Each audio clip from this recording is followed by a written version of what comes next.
ప్రభువైన యేసుక్రీస్తు నామములో మీకు సమాధానం కలుగునుగాక. షలోమ్. ఈ ఉదయకాల సమయం కొరకు కీర్తనలు 23వ అధ్యాయము 1వ వచనము.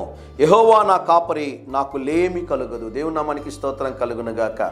లేమి అనగా కొరత. ప్రభు మాట్లాడుతున్నాడు ఈ ఉదయకాల సమయంలో.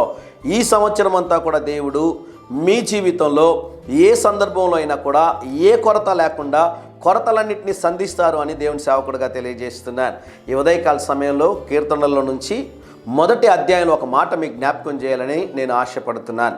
దివారాత్రములు దాన్ని ధ్యానించేవాడు ధన్యుడు, అతడు నీటి కాలువల యోర్న నాటబడినదై ఆకు వాడక తన కాలమందు ఫలమిచ్చు చెట్టు వలె నుండును, అతడు చేయునదంతయు సఫలమగును. ప్రియులరా, అనేక సార్లు నేను జ్ఞాపకం చేస్తూ ఉంటాను. ఉదయకాల సమయంలో దేవుని పరిశుద్ధ గ్రంథమైన బైబిల్ని చదవండి, ప్రార్థన చేయండి. బైబిల్ చదివి ప్రార్థనతో ఆ దినాన్ని ప్రారంభించండి.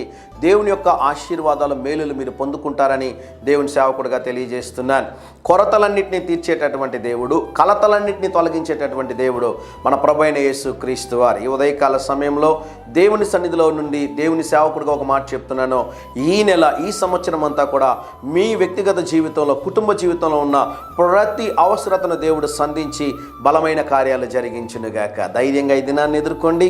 దేవుని సన్నిధి మీకు తోడుగా వచ్చునుగాక.